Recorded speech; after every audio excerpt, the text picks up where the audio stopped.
우리 1쪽부터 봅시다. 이거는 문학 작품을 보는 관점이에요, 관점. 그래서 내재적으로 보느냐, 외재적으로 보느냐가 있어요. 우리 문학 작품을 보통 보면은 작가가 이 작품을 만들 때 어떤 그 작가만의 배경이 있을 거예요. 예를 들어서 일제강점기 때 이 작가가 시를 썼으면 당연히 그때 뭔가 이 작가의 독립적인 의지가 시에 들어갔겠죠? 그러면 배경을 바탕으로 보면은 시가 또 다르게 해석이 되는 거고, 근데 그게 아니라 이 작품 자체만으로 보면은 작품 자체는 그냥 이미 사랑하는 임 같은데 뭐 조국의 광고를 타지 않는 것 같은데 라고 느낄 수도 있겠죠? 그렇게 좀 달라질 수가 있습니다. 그래서 여러분 1번부터 봅시다. 1번에 표현론적 관점. 표현론적 관점. 요거는 작가의 내면 심리, 정신세계, 가치관, 성장과정, 가족관계 등등등등등, 작가의 창작 의도, 창작 동기, 작가의 어떤 또 다른 작품 같이 작가에 초점을 맞추는 거예요. 그래서 작가의 우리 동그라미 합시다. 작가. 두 번째는 반영론적 관점.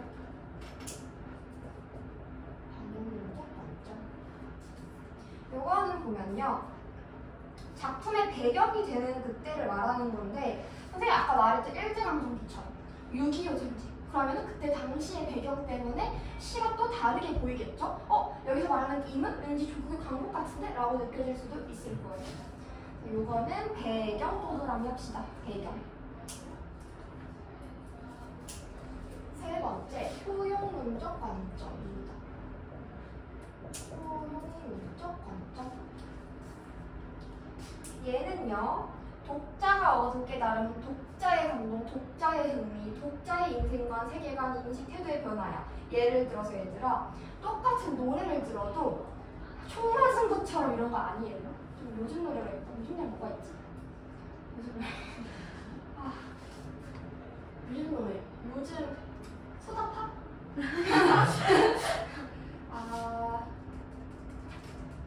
소다팝은 좀 그런데. 이별 노래 이런 거 없어? 내가 좋아하는 노래 중에? 그러면 그냥 제가 얘기를 할게요. 예를 들어서 뭐 이별 노래 뭐가 있다고 치자. 청바지 것처럼 이런 게 있다고 치자. 이런 것들이 있으면은 진짜 서연이 이별했어. 서연이 막 어제 이별했어. 근데 이 노래 들었어. 그러면은 마음이 눈물 막 광광 나오면서 너무 슬퍼. 이런 생각이 드는데 연우가 그냥 이별도 없고 그냥 아무것도 아니야. 나 여자친구 잘 사귀고 있는 상태야. 이 노래 저 별로 감흥이 없어. 그냥 이별 노래네. 그러든지 말든지 이렇게 느껴져. 그러니까 이렇게 독자마다 다르게 시를 느낀다는 거예요. 독자의 상황에 따라. 그래서 여기 독자에다가 어떤 사람을 씁시다. 독자의 어떤 인식, 독자의 태도, 독자의 흥미, 이런 독자가 중요한 것이 되겠죠. 그래서 이게 우리가 지금 본 게 외재적인 접근이라면 2번은 내재적인 접근이에요. 거기 한자가 적혀 있어서 헷갈릴 수 있는데 1번은 외고요, 2번이 내예요. 그래서 우리가 본 이런 작가나 시대의 배경이나 혹은 독자에 대한 것은 이거는 작품 그 자체로 보는 게 아니라 외부적인 것으로 보는 거잖아요. 근데 두 번째는 내재적이라면 작품 그 자체로 보는 거예요. 절대론적 관점.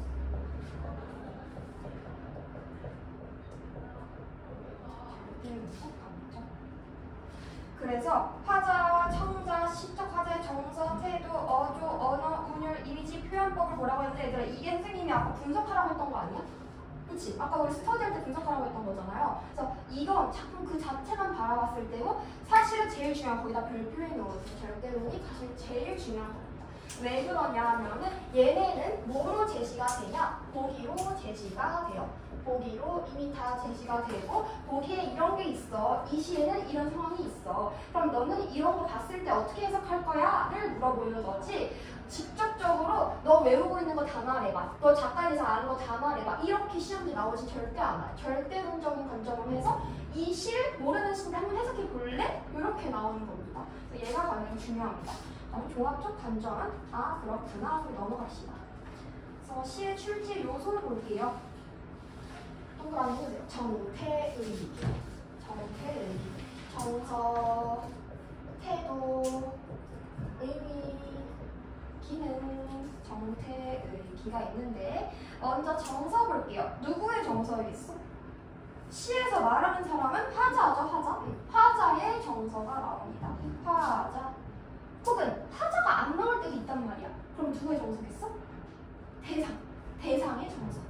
화자의 정서이거나 아니면 화자가 바라보고 있는 대상의 정서일 수가 있겠죠. 정서는 감정을 말한다고 생각하면 됩니다. 그 다음에 태도. 태도는 좋은 태도 혹은 나쁜 태도가 있는데 지금 쉽게 말해서 좋은 태도, 나쁜 태도지 밑에다 적으세요. 긍정적인 태도가 있거나 혹은 부정적인 태도가 있겠죠. 그래서 선생님은요, 이 태도 같은 거 볼 때 만약에 내가 시를 봤는데 얘 너무 부정적으로 바라보고 있는 게 있어. 고향을 떠나자. 이 고향, 이 억척 같은 고향에서 당장 떠나버리자 라고 얘기를 해. 그럼 그 고향은 부정적인 거잖아. 부정적인 거는 세모 표시를 하면서 읽으면 여러분들의 시 해석에 도움이 됩니다. 긍정적인 거는 뭐 하트를 하든 동그라미를 하든 여러분의 자유. 선생님 부정적인 거는 저한테 세모를 하는 편이에요. 그게 여러분들의 시 해석에도 도움이 될 거예요. 세 번째는요, 의미인데요. 시어의 의미든 시구의 의미든 그 의미를 무조건 물어봅니다. 시어의 의미, 시구의 의미. 왜냐하면 상징적인 의미가 있으니까. 네 번째 기능은 시어의 기능 혹은 표현법의 기능. 시어의 기능, 표현법의 기능. 근데 표현법은요, 얘들아, 우리 뒤에서 배울 거니까 걱정하지 않아도 되고요. 시어의 기능 같은 경우에는 사실 위에랑 마찬가지예요. 그냥 그 의미 물어보는 거야. 시어를 통해서 어떤 효과를 받았는지 이 정도 물어보면 됩니다. 그래서 이 기능은 어떤 효과가 있었어?를 말하는 거예요. 그럼 우리는 개념 3으로 넘어가 봅시다. 그래서 시 읽기 매뉴얼인데요. 가장부터 뭐부터 봐야 돼? 시 나와요. 제목부터 봐야 돼. 근데 봐봐. 문제가 있잖아. 모의고사가 나오면은 모의고사 문제 1, 2 하고 여기 이렇게 작품이 나와요. 제목이 여기가 조그맣게 여기 있어. 그러면은 우리 친구들은 너무 작게 있고 밑에 있으니까 이거부터 보거나 요거부터 보는 경우가 많은데요. 무조건 얘부터 봐야 돼요. 그래야 이 작품이 대충 어떤 내용이겠거니 하는 걸 예측하면서 볼 수가 있어서 그래요. 그래서 제목부터 무조건 보고. 두 번째, 시적 화자를 찾는다. 시적 화자는요, 나라고 써져 있는 경우가 많습니다. 나라고 써져 있는 것을 우선적으로 찾는 것을 추천합니다. 시적 화자. 그 다음에 화자가 놓여있는 시적 상황을 봐야겠죠? 이 화자 지금 뭐 하고 있는 상황인지를 봐야 될 거예요. 상황하고 시적 상황을 파악하고 나면요, 이 상황에서 이 시적 화자가 느낄 만한 정서가 있을 거예요. 그런 정서나 태도를 파악하고 이걸 전부 다 정리해버리면은 그게 주제가 되는 거예요. 여러분 해보겠습니다. 밑에 보세요. 밑에서 화자랑 대상부터 한번 찾아봅시다. 어딨어? 화자 누구야? 나. 내가 처음 가는 길이래. 내니까 일단 나겠네, 나. 그래서 화자 찾았어요, 화자. 화자. 대상 아니고 화자네. 화자 중심으로 나왔네. 처음 가는 길 도중만 제목 받고 상황 찾아야겠죠. 화자가 어디에 있어요, 지금? 지금 뭐 앞에 있는 것 같아? 길? 그냥 길이야? 제목 봐봐. 처음 가는 길 앞에 있는 것 같죠? 그럼 상황은 화자가 처음 가는 길 앞에서 생각하고 있는 거지. 처음 가는 길 앞에 있는 거죠. 적어주세요.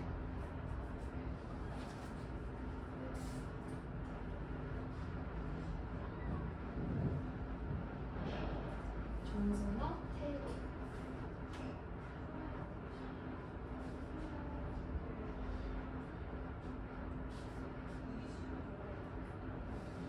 화자가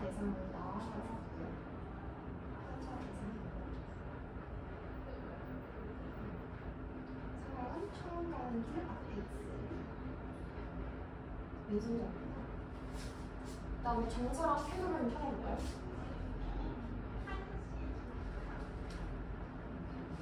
정서랑 태도는 얘들아, 자주 나오는 정서랑 태도는 여러분 많은 작품을 경험하면 사실 알게 돼요. 그래서 딱 캐치하게 돼요. 지금 어떤 감정이 나왔거든? 직접적으로. 두려워. 맞아. 두려움. 두려움을 하라는 거야, 말라는 거야? 하지 말래. 두려워하지 말래요. 두려움을 버리려고 하는 태도죠. 두려움 버리려는 태도겠지. 그리고 두려움을 버리려는 거. 그리고 결국엔 이 길을 가려고 하는 거. 이거 의지적인 태도라고도 볼 수 있겠죠. 그래서 두려움을 버리려는 거다 정도만 봐도 너무 좋고요. 근데 의지적인 거까지 찾아내면 더 좋고.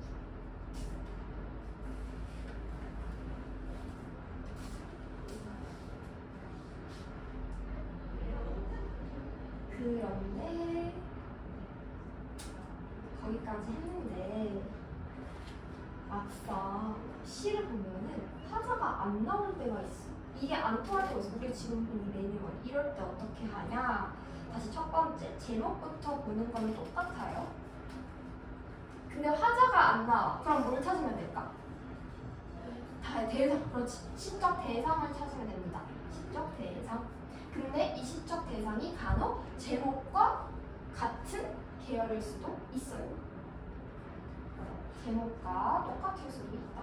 세 번째, 그 대상의 특징을 파악하면 되겠죠. 그 대상이 어떤 대상인지, 그리고 그 대상에 대해서 화자가 어떻게 생각하는지가 나올 거야. 그럼 보세요. 네 번째, 그 대상에 대한 시적 화자의 뭐랑 뭐겠어요?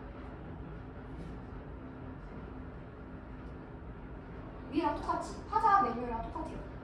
정서랑 태도. 그렇지. 정서랑 태도 찾는 거가 되겠죠.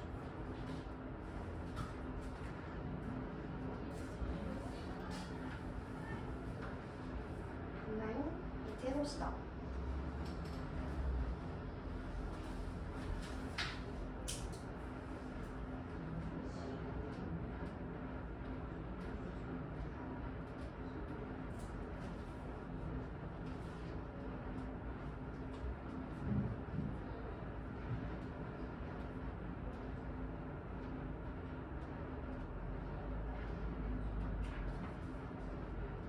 화자가 중심이 되었는지 대상이 중심이 되었는지 찾고, 대상이 중심이면 뭐가 중심이었는지, 대상이 무엇인지.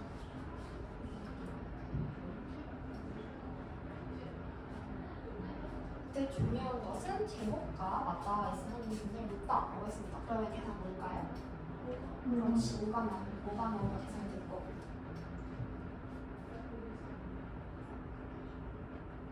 대상 중심의 시인데 화자가 뭐하고 있는 건지, 이 상황이 어떤지 봐야 돼.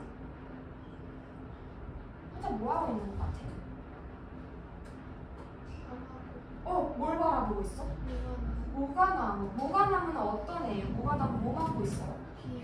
그럼 비를 맡고 있는 모가나무를 화자가 이렇게 보고 있는 거지. 그래서요, 대상 중심의 시를 볼 때는요, 주로 화자가 대상에 대해서 생각하거나 아니면 바라보고 있을 가능성이 있습니다. 생각하거나 바라보고 있을 상황일 가능성이 높습니다.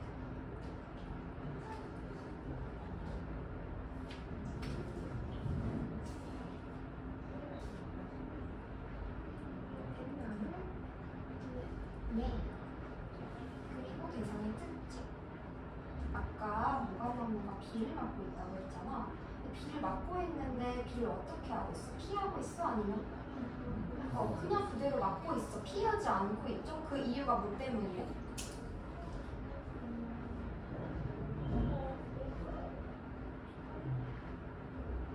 뭐 때문에 얘 안 피하고 있었대요? 푸른 뭐가 맞아. 푸른 모가. 그러니까 모가나무한테 모가 열매가 있잖아요. 이 모가 열매 때문에 비를 맞고 있었어. 얘네 지켜주려고. 그러면 그 특징 적어주면 되겠죠? 비 맞으면서 비 안 피하고 있는데 그 이유가 바로 뭐 때문이다?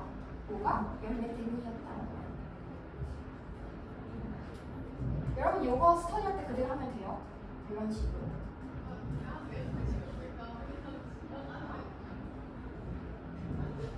됐나요? 적었어요? 그러면 대상에 대한 하자의 태도.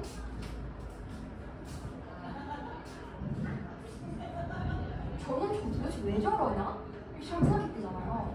근데 나중에 무관담과 저래서 그런 거였구나. 이건 열매 때문이었구나 하고 무관담을 이해하게 된 거죠. 처음에 저는 저거 왜 저러냐? 이거는 어떤 호기심이라고 볼 수 있겠지. 그래서 호기심. 처음엔 호기심이었어. 호기심. 근데 나중에는 무관함을 이해하게 된 거죠. 이해하게 된 이게 하자의 태도가 되겠지.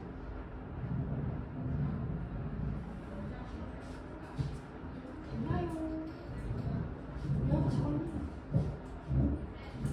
다른 사람은 넘깁시다.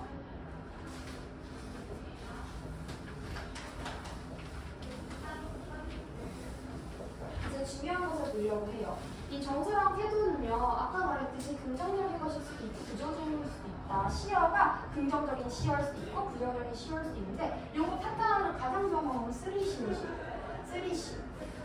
시옷이 3개 있는 건데 먼저 상황 혹은 서술어 수식어예요. 그래서 이렇게 세 가지를 알고 있는 게 중요한데 상황은 시적 상황 우리 바꿔서 그대로 말하는 거고 서술어는 마지막에 뭐뭐다 뭐뭐라 하면서 끝나는 것들 있잖아요. 맨 마지막에 끝나는 거 얘네가 예를 들어서 서술어가 뭐뭐로부터 예를 들어서 도망가자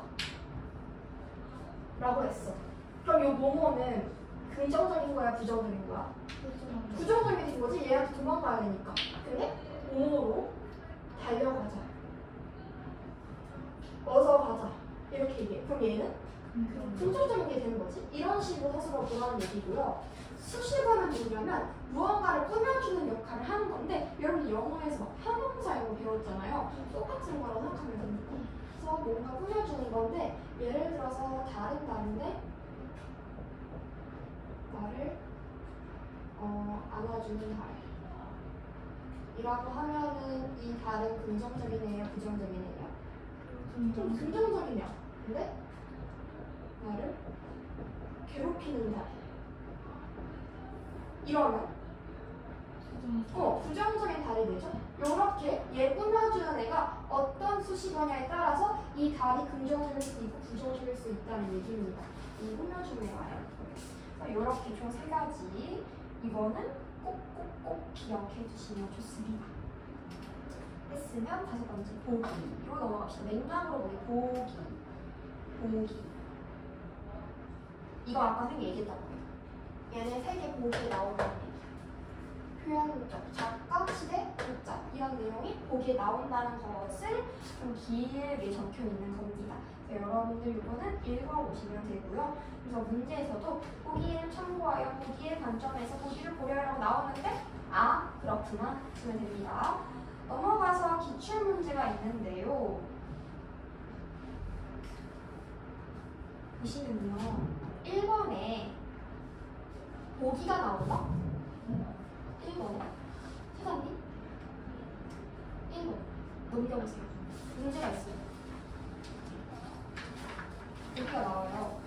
우리가 제목도 보는 것도 좋은데 제목 보고 나서 시 읽기 전에 뭐부터 봐야 되냐면 이 보기부터 보면은 나한테 엄청 큰 도움이 돼요. 그래서 여러분 우리 문제부터 보기를 사랑해야 돼요. 보기 나오면 되게 기뻐해야 돼. 보기가 있네? 나한테 이런 힌트를 주다니 이렇게 생각하면 돼. 왜냐면 이 보기에서 나오는 게 곧 답이 될 가능성이 높거든요. 그래서 보기 나오면은요 우선 보기부터 있는 거예요. 보세요. 사랑이 이루어진 상황을 사랑의 결실이라고 부르는 것은 사랑을 이루기 위해 지극한 노력이 필요하기 때문이다. 사랑하기로 마음먹은 것만으로 사랑의 결실을 얻을 수 없다. 사랑하는 대상에게 지속적으로 관심을 쏟아야 되고 그 대상을 빼앗으려거나 위협하는 것들에게 맞서야 된대요. 이는 연인도 그렇고 다른 대상에도 그렇고 사랑에 대해서는 항상 관심 쏟고 위험한 것에 맞서요. 이런 것을 사랑이라고 내가 얘기하고 있어. 이걸 바탕으로 가 나를 이해한 내용을 집중하지 않은 거래. 그러니까 우리가 보기를 봐야 가 나를 그럼 사랑에 대해서 집중해서 봐야겠네.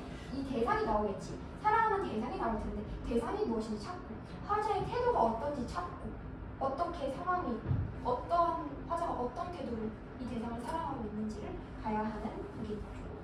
그래서 여러분 한번 풀어봐 주세요.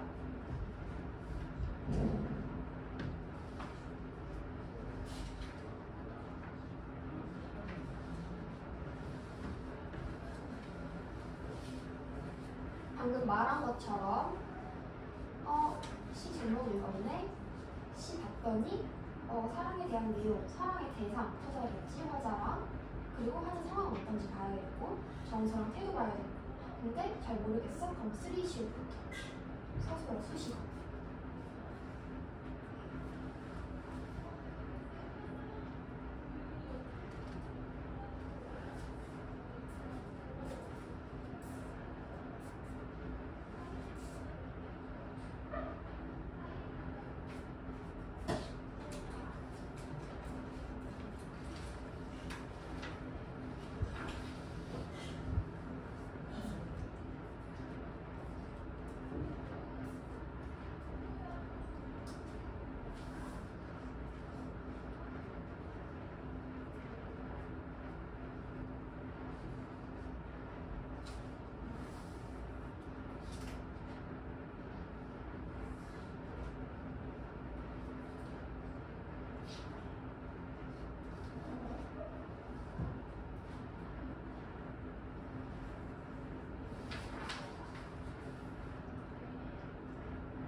여러분 다 했어? 정답.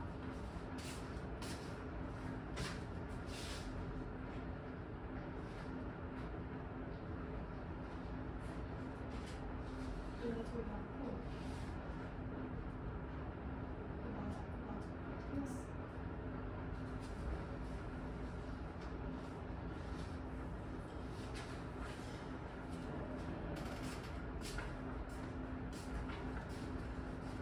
일본은 다 했니? 지금 하려고요. 그래 원래 약간 틀린 것 같아.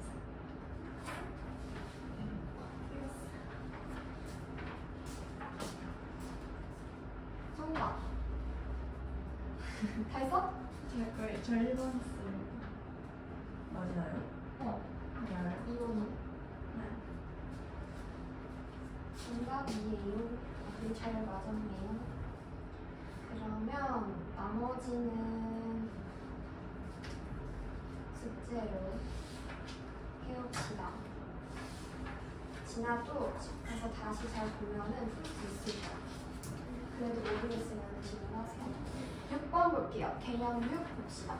근데 하기 전에 얘들아 여기 빈칸 못 채우고 있으면은 중간중간에 나한테 말해줘. 내가 빠르면 3 씌우시고 보기예요.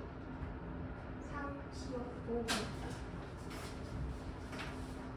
네, 그래서 6번 보면 시적 화자입니다. 시적 화자. 시적 화자는 서정적 자아라고도 부르고 그냥 시적 자아라고도 부르는데 흔히 말하면 말하는 사람이죠. 시적 화자는 말하는 사람, 시 속에서 이야기하는 사람, 즉 목소리의 주인공인데요. 근데 여기서 진짜 주의할 게 있어요. 시인이랑 화자는 같은 사람일까요? 다른 사람일까요? 같을 수도 있고 다를 수도 있어요. 그래서 이걸 무조건 같다고 보면 되게 위험한 행위입니다. 다르다고 보는 게 좀 더 좋아요. 네. 봅시다. 비닐우산 정옷은 이렇게 나와 있는데요. 비닐우산 오늘도 비를 맞으며 걷는 일보다 바람에 뒤집히는 일이 좋습니다. 바람에 뒤집히다 못해 빗길에 버려지는 일이 더 즐겁습니다. 이거 누구 시점을 말하는 것 같아? 우산 시점인데 화자가 우산인데 시인도 우산일까?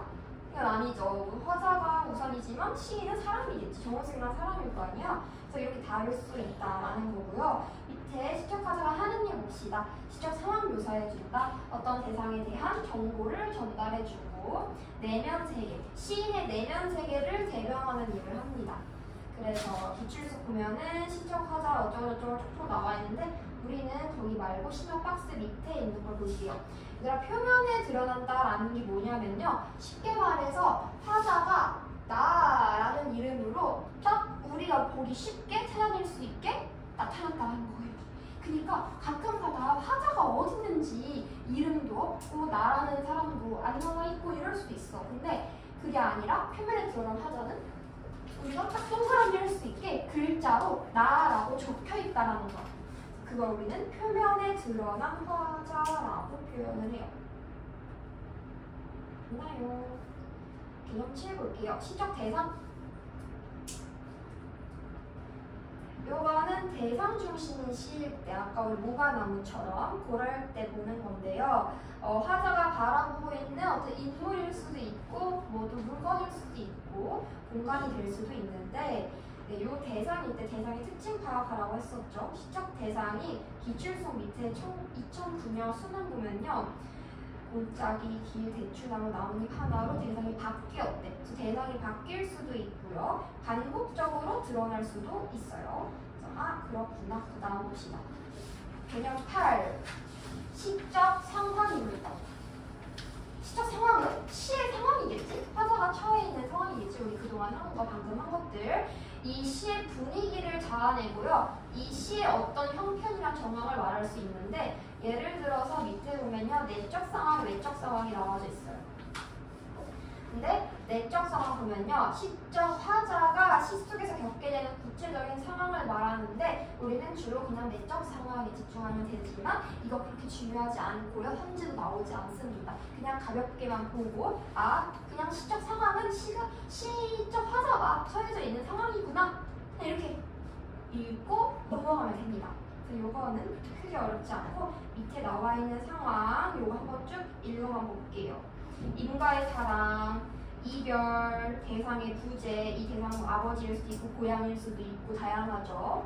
그 다음에 어떤 상황을 바라보거나 아까 봤던 모가나무 관찰하는 거 그리고 도망치고 싶을 만큼 너무너무 괴로운 현실 이건 주로 일제강점기나 6.25 때 많이 나옵니다. 더러운 세상 부조리한 현실 이거는 조선 후기